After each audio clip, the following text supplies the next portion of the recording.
दोस्तों नमस्कार, मैं हूं पवन शर्मा और हमारे साथ देख रहे हैं नेशनल आवाज़ यूपी। हमारे पीछे जो आप अभ्यर्थीगण देख रहे हैं ये 69,000 शिक्षक भर्ती वाले हैं। इन लोगों का ऐसा आरोप है कि जो 69,000 शिक्षक भर्ती हुई थी उसमें आरक्षण में विसंगतियां हुई।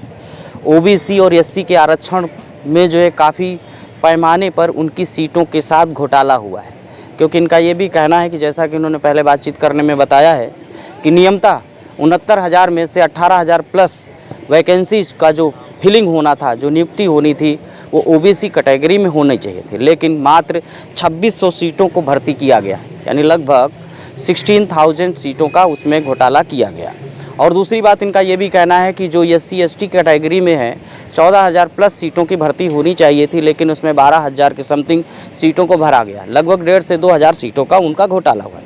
इन लोगों को पता चलता है, ये लोग सरकार से गुजारिश करते हैं, सरकार के पास कंप्लेन करते हैं, शिकायत करते हैं, अधिकारियों के पास जाते हैं। उसके बाद अधिकारी लोग कबूल करते हैं कि अभी हमारे नियमानुसार 6800 सीटें का लगभग घालमेल हुआ है और उनको नियुक्ति पत्र दिया जाएगा, ऐसा नोटिफिकेशन उन्होंने कहा है।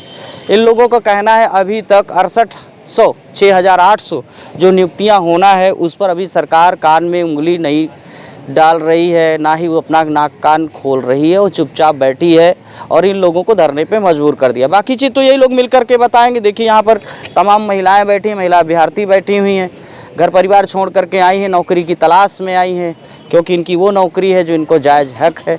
पूछेंगे इनसे, जानेंगे क्या बताती हैं और सरकार ने अभी तक उस 6800 नियुक्ति जो देने की बात कही थी उसमें क्या कर रही है। लेकिन नियमतः अगर देखा जाए तो 69,000 भर्ती में लगभग 18,000 प्लस सीटें जो आती हैं वो सरकार को इसमें फिलअप करना चाहिए और अभ्यर्थियों को मौका देना चाहिए। नमस्कार, क्या नाम है आपका? मधुलिका यादव। क्या इसमें सरकार ने अभी तक क्या किया है आपके मामले में? सरकार ने जो 6800 की लिस्ट दी है उस पर वो नियुक्ति नहीं दे रही है। हम लोग हमारी बस यही मांग है कि वो 6800 को नियुक्ति दे। प्रकरण क्या रहा, कैसे आपको पता चला कि इसमें घोटाला हुआ है? जो पिछड़ा वर्ग आयोग की रिपोर्ट आई थी उसमें उन लोगों ने ये माना है कि इस भर्ती में घोटाला हुआ है। कैसे, मतलब आपको कैसे पता चला? उसकी रिपोर्ट के आधार पर सरकार ने खुद माना है कि इस पर घोटाला हुआ है। अच्छा, उसकी रिपोर्ट के आधार पे। क्या नाम है आपका? सीता पटेल। ये बताइए कि क्या मामला है आप लोगों को, जैसे बता रहे हैं कि उसमें भर्ती में आरक्षण विसंगति हुई, तो कैसे लग रहा है आपको आरक्षण विसंगति हुई? सरकार ने खुद माना कि आरक्षण विसंगति हुई है। हम लोग 6800 लिस्ट निकाली, हम लोग 2 साल से यहाँ धरने पे आ रहे हैं। सरकार ने अपनी तरफ से मान लिया था क्या? सरकार ने खुद मानी और लिस्ट भी निकाली, लेकिन हम लोग 2 साल हो गया, अभी तक हम लोग को नियुक्ति नहीं मिली है। आपके हिसाब से कितनी सीटें सरकार ने मान लिया? सरकार ने 6,800 माना और लिस्ट भी निकाली है हम लोगों की। नियमतः 6,800 के और भी ज़्यादा हो सकता। सीट तो इससे ज़्यादा है, लेकिन सरकार ने इतना माना है। सीट तो लगभग 19,000 घोटाला हुआ है, लेकिन सरकार ने 6,800 मान के उस लिस्ट निकाली और 2 साल हो गया हम लोग दर दर भटक रहे हैं, लेकिन अभी तक हम लोग को नियुक्ति नहीं मिली है। जहाँ जाते हम लोगों को वहाँ से घसीट कर यहाँ ले आकर खुले अधिकारी से बातचीत हुई है? हम लोग कई मंत्रियों के पास गए, शिक्षा मंत्री के पास गए और मंत्री के पास गए। सरकार अभी हम लोग योगी जी से भी मिलने गए, लेकिन हम लोग को मिलने नहीं दिया जाता। योगी जी से मुलाकात हुई? नहीं, आज तक हम लोग को उनसे मुलाकात नहीं हो पाई। क्या नाम है आपका? सारिका। ये बताइए कि जो 69,000 भर्ती हुई थी उसमें कैसे पता चला कि आरक्षण घोटाला हो रहा है, आरक्षण में विसंगति हो रही है? आरक्षण घोटाला ऐसे पता चला कि जब हम लोग की लिस्ट आई उसमें ना, जब लिस्ट आई तो उसमें जिक्र नहीं किया गया कि एससी है कि ओबीसी है कि जनरल, ऐसे उन्होंने लिस्ट निकाल दिया। उसमें जब थोड़े दिन बाद हम लोगों को पता चला कि इसमें जो ओबीसी एससी वर्ग के लोग हैं उनकी जगह पे जनरल वालों को भर दिया गया है। फिर हम लोगों ने यहाँ पर 1 साल यहीं इको गार्डन के बाहर बैठ के 1 साल धरना किया। फिर जाके यही चुनावी माहौल था, यही आचार संहिता, यही सब टाइम चल रहा था, चुनाव ये सब चल रहा था, तब इन्होंने कह के हम लोगों की 6,800 की लिस्ट निकाली, जबकि हम लोगों का 18,000 सीटों का घोटाला हुआ है। फिर उन्होंने लिस्ट निकालने के बाद बोला कि 3 दिन में हम लोगों को नियुक्ति पत्र दे दिया जाएगा। ये आश्वासन किसकी तरफ से? माननीय आदित्यनाथ योगी की तरफ से था कि आप लोगों को 3 दिन में नियुक्ति पत्र दे दिया जाएगा, लेकिन वो 3 दिन क्या 2 साल बीत रहे हैं। हम लोग बस यहीं पे किसी इन मंत्री के यहाँ उन मंत्री के यहाँ जाते हैं, बस पुलिस द्वारा हम लोगों को अभद्रतापूर्वक यहाँ पे इस बंद जेल में हम लोगों को बंद कर दिया जाता है और बाहर भी नहीं निकलने जाए। बस कहीं जाते हैं, मारती पीटती लाठियाँ बरसाती है बस, और कोई सुनता कहीं कोई भी नहीं है। यहाँ धरने पे कब से बैठ? हम लोग यहाँ फिर से बैठे हैं, अभी 2 साल से धरने ही पे चल रहे। लिस्ट आई उसके बाद ही हुआ कि 3 दिन बाद नियुक्ति पत्र मिल जाएगा, जब नहीं मिला हम लोग धरना कंटिन्यू तब से जारी, हम लोग का धरना चल ही रहा है। और भी लोगों से बातचीत कर। क्या नाम है आपका? मेरा नाम विक्रम यादव है, जनपद फिरोजाबाद से हूँ। ये क्या मामला है यादव जी इसमें? इस भर्ती का जो मूल प्रकरण था उन्नत शिक्षक भर्ती का, इस भर्ती की जब लिस्ट जारी की गई थी, इसमें सबसे बड़ी खामी ये थी कि इस लिस्ट में न तो कोई कैटेगरी दिखाई गई थी, ना ही कोई गुणांक बताया गया था। ये एक अपारदर्शी तरीके से ये लिस्ट जारी की गई थी। जब इसमें ओबीसी एससी समाज के लोगों को ये मालूम पड़ा कि इस भर्ती में घोटाला हुआ है, तब ये छात्र राष्ट्रीय पिछड़ा वर्ग आयोग गए, जिससे आदरणीय प्रधानमंत्री जी ने स्वयं संवैधानिक दर्जा प्राप्त किया है। उसी आयोग की साइड में गए, वहाँ लगभग 1 साल सुनवाई चली। उसके बाद आयोग ने 29 अप्रैल 2021 को अपनी रिपोर्ट जारी की। उसमें आयोग ने ये खुलासा किया कि इस भर्ती में व्यापक लेवल का आरक्षण घोटाला हुआ है, जिसमें ओबीसी की हकमारी की गई है।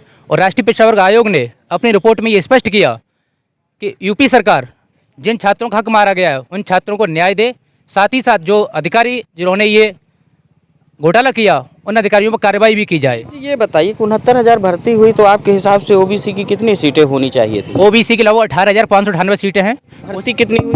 केवल 2637 सीटें हैं। लगभग कितनी सीटों का लोचा हुआ? 15,000 प्लस सीटें ओबीसी की हैं, लगभग 3,000 सीटें इसमें एससी की थी। कुल मिला के 18,000 प्लस सीटें इसमें ओबीसी एससी की हकमारी की गई थी। एससी का लगभग कितनी सीटें होनी चाहिए? लगभग 14,000 प्लस सीटें थी, लेकिन उन्हें भी लगभग 12,000 सीट दी गई थी। लगभग 3,000 सीटें उनकी इसमें हकमारी की एससी एसटी का मिला दिया जाए तो टोटल घोटाला कितना है? इसमें एसटी का तो कोटा पूरा लगभग पूरा हो चुका है, लेकिन इसमें जो घोटाला हुआ है वो केवल ओबीसी एससी का हुआ है। दोनों को मिला दिया जाए कितना? दोनों का मिला दिया जाए कितना? लगभग 18,000 सीटों का। 18,000 सीट। सरकार ने अभी कबूल कितनी सीटों का किया?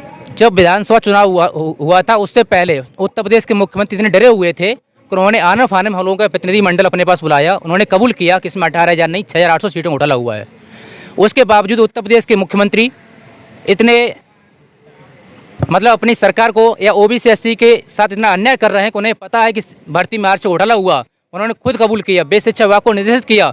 उसके बावजूद भी उत्तर प्रदेश के मुख्यमंत्री चयन सूची जारी कराने के बाद पिछले 2 साल से अपने कानों में उंगली डाले हुए बैठे हुए हैं।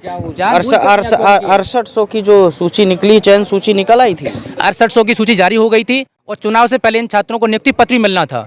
लेकिन ये सरकार की एक साजिश थी, एक षड्यंत्र था। उत्तर प्रदेश की सरकार, स्वयं उत्तर प्रदेश के मुख्यमंत्री इसके लिए जिम्मेदार हैं कि उत्तर प्रदेश के लोगों को, उत्तर प्रदेश में ओबीसी समाज के लोग हैं, उन्हें अन्याय नहीं मिल रहा। ये इसके लिए डायरेक्टली उत्तर प्रदेश के मुख्यमंत्री जिम्मेदार। अगर उत्तर प्रदेश के मुख्यमंत्री चाहें तो 1 सप्ताह में न्याय हम लोगों को मिल सकता है इस प्रकरण पर। अगर वो बेसिक शिक्षा विभाग को निर्देशित करें तो यही बेसिक शिक्षा विभाग सारी गलतियों को सुधार करके हम लोगों को 1 सप्ताह में न्याय दे सकता है। इसके पीछे सबसे बड़ा रीजन ये है, उत्तर प्रदेश के मुख्यमंत्री ने स्वयं अपने हाथों से अपनी जाति सवर्ण समाज के लोगों को अवैध रूप से नियुक्ति पत्र दिया। इसलिए उत्तर प्रदेश के मुख्यमंत्री इस प्रकरण पर मौन है। लेकिन उत्तर प्रदेश के मुख्यमंत्री ये भूल गए उनके पास सिर्फ ओबीसी एससी का वोट बैंक है। आप एक बहुत बड़ा आरोप लगा रहे हो कि उत्तर प्रदेश के मुख्यमंत्री ने सवर्ण समाज के लोगों को जानबूझ करके नियुक्ति दिया है। जी, मैं इस आरोप को बखूबी लगा सकता हूं और इसे प्रमाणित कर सकता हूं। राष्ट्रीय पिछड़ा वर्ग की आयोग की रिपोर्ट ये चीज़ को साबित करती है कि उत्तर प्रदेश की योगी सरकार ने सवर्ण समाज के हजारों लोगों को अवैध रूप से नियुक्ति पत्र दिया। उसके बाद स्वयं उत्तर प्रदेश के मुख्यमंत्री ने राजस्व परिषद अध्यक्ष की अध्यक्षता में एक समिति गठित की थी। उस समिति ने इस चीज़ को खुलासा किया कि सरकार में ऐसा हुआ है। उसके बाद 13 मार्च 2023 का माननीय हाईकोर्ट का आदेश है, जिसमें हाईकोर्ट ने पूरी शिक्षक भर्ती प्रक्रिया को रद्द कर दिया है। उन्होंने कहा पूरी प्रक्रिया को आप दोबारा से बनाइए। क्या ये 69,000 शिक्षक जो भर्ती प्रक्रिया है टोटल रिजेक्ट हो गई? बिल्कुल हो चुकी है। 13 मार्च का ऑर्डर देख लीजिए हाईकोर्ट का। उसने स्पष्ट रूप से लिखा है कि जो पूरी भर्ती प्रक्रिया है ये आपकी अवैध है, आप पूरी लिस्ट दोबारा से बनाइए। तो क्या सरकार तक ये बात पहुंची है कि नहीं? सरकार बखूबी जानती है। सबसे बड़ा कार्ड यही है कि हमारी जगह आज सरकार के लोगों के बच्चे यानी कि सवर्ण समाज के लोग अवैध रूप से नौकरी कर रहे हैं। इससे उत्तर प्रदेश के मुख्यमंत्री बखूबी जानते हैं। और बता दीजिए, आपने जैसा हाईकोर्ट के आदेश का जिक्र कर दिया है तो जाहिर सी बात है सरकार उसमें पार्टी तो जरूर रही होगी, सरकार का कोई प्रतिनिधि पार्टी जरूर रहा होगा आपकी तरफ, उनकी तरफ से।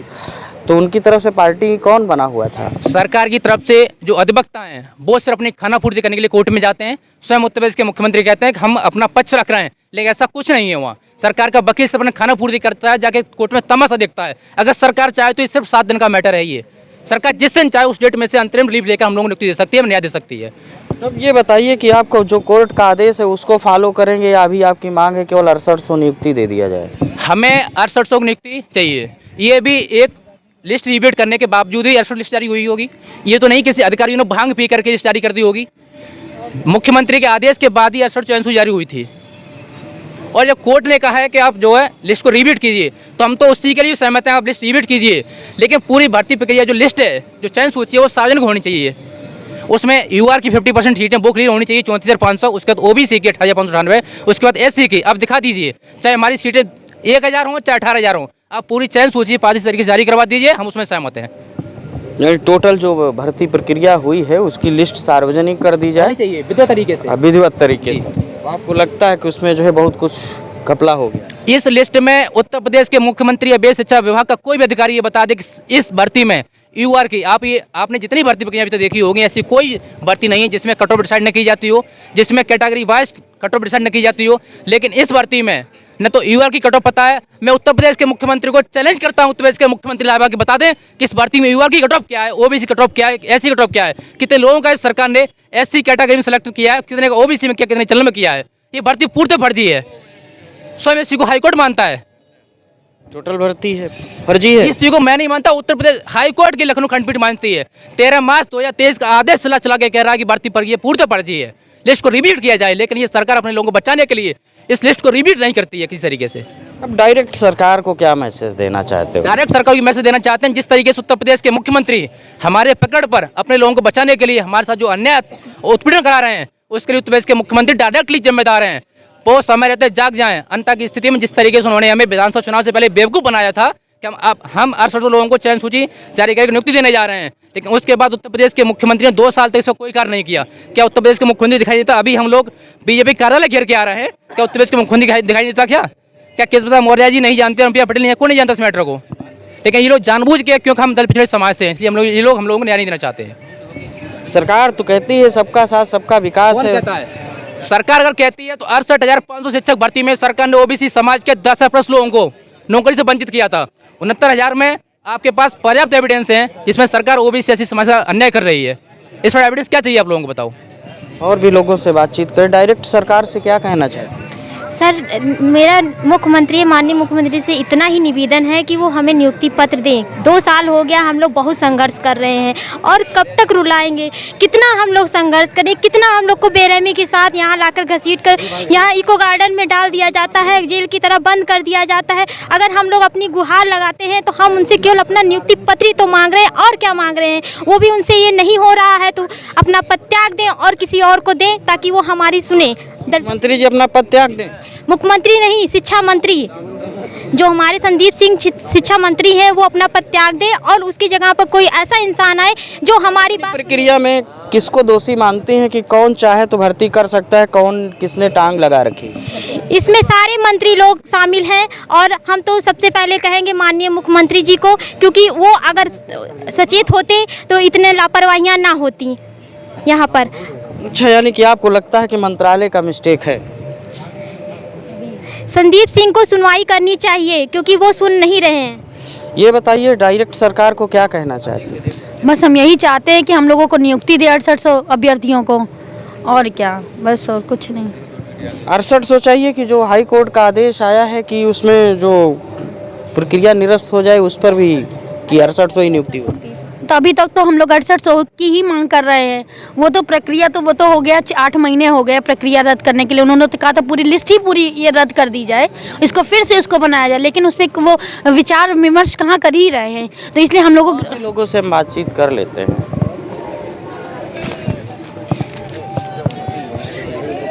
ये बताइए कि बैठे हुए हैं, कितने दिन से बैठे हैं यहाँ? अरे हम लोगों की लिस्ट 5 जनवरी 2022 की आई है। यहाँ कब से बैठे हैं? तो वही लिस्ट के बाद ज्वाइनिंग जब नहीं हुई तो हम लोग 1-2 महीने बाद तो यहाँ। अभी कितना समय होगा? 2 साल हो गया हम लोगों का। अभी कितना? 2 साल। 2 साल हुए। हाँ, क्या कहना चाहते हैं सर? हम सिर्फ यही कहना चाहते हैं कि चुनाव के पहले, विधानसभा चुनाव के पहले हमारी लिस्ट जारी कर दी गई और बड़े ज़ोर शोर से उसका प्रचार किया गया, शिक्षा मंत्री द्वारा, माननीय मुख्यमंत्री जी द्वारा, पूरी भारतीय जनता पार्टी द्वारा, और चुनावी लाभ लिया गया। हम लोगों ने कार्यकर्ता बन के वोट दिया और ये सरकार दोबारा सत्ता में आई। तो अभी को ठग लिया गया? बिल्कुल ठग लिया गया, ये ठगी ही तो है। आप देखें रोज़ जो है ओबीसी का प्रचार किया जा रहा है, ओबीसी के नाम पे वोट मांगे जा रहे हैं, सरकार द्वारा बताया जा रहा है कि हम ओबीसी के सबसे हितैषी पार्टी हैं, लेकिन आप देखें ओबीसी के लोग, एससी के लोग यहाँ के हालातों में 2 साल से मरने को मजबूर हैं। हमारी दिवाली यहीं बीतती है, हमारी होली यहीं बीतती है और कोई भी नेता मंत्री विधायक भारतीय जनता पार्टी का यहाँ नहीं आता हमारी जो है तकलीफ जानने के लिए। हम लोग ये बताइए डायरेक्ट सरकार को क्या मैसेज देना चाहते हो? हम लोग सरकार को सिर्फ यही मैसेज देना चाहते हैं कि आचार संहिता लगने के पहले हमारे मामले में हल निकाल लिया जाए, अन्यथा हम अब लखनऊ में यहाँ पे नहीं बैठेंगे। जिस दिन आचार संहिता लगेगी, एक लोकसभा में हम लोग अपने सैकड़ों नहीं हजारों साथियों के साथ जाएंगे, वहाँ के लोगों को जागरूक करने का काम करेंगे कि ये लोग धोखेबाज हैं, ये लोग झूठे लोग हैं, लोग मक्कार लोग हैं, इन्होंने हमारे साथ छल किया है और इन्होंने ओबीसी के नाम पे सिर्फ वोट लिया है, आज तक ओबीसी का कोई काम नहीं किया है। हम ओबीसी के लोग पिछले 2 साल से धरना आंदोलन करने को मजबूर है। हमारी सीटें छीन के अपनी पसंद के लोगों को दे दिया गया और हमारी नौकरी, हमारा सम्मान छीनने वाली सरकार है, इसको वोट न दिया जाए। दोस्तों बातचीत कर रहे थे, ये 69,000 शिक्षक भर्ती वाले हैं। जैसा कि इनको आरोप है, ये लोग आरोप लगाते हैं कि 69,000 शिक्षक भर्ती में घोटाला हुआ है और घोटाला इस कदर हुआ है, इस लेवल में हुआ है कि 18,000 प्लस सीटों का घोटाला हुआ है। खास करके एससी और ओबीसी की सीटों पर डकैती हुई है। अब देखना है सरकार ने जितनी सीटों को कबूल किया है, जैसा कि इन लोगों ने बताया है कि सरकार की तरफ से 6,800 सीटों का कबूलनामा किया गया कि ये सीटें जो है वाकई घपले में आई हैं और इनका नियुक्ति पत्र जारी कर दिया जाए। ऐसा सरकार के शिक्षा मंत्रालय द्वारा नोटिफिकेशन भी हुआ है, जो बातचीत निकल कर के आई। ये उसी नियुक्ति के लिए बैठे हुए हैं कि 68,100 की जो नियुक्ति पत्र है जल्दी जारी कर दिया जाए, चुनाव के पहले जारी कर दिया जाए, ताकि इनको काफ़ी बड़ी संख्या में राहत मिले, चूँकि खाना पीना छोड़ करके यहाँ पर भूख प्यास में बैठे हुए हैं। इसी के साथ दोस्तों नमस्कार, मैं हूं पवन शर्मा और हमारे साथ देखते रहिए नेशनल आवाज़ यूपी।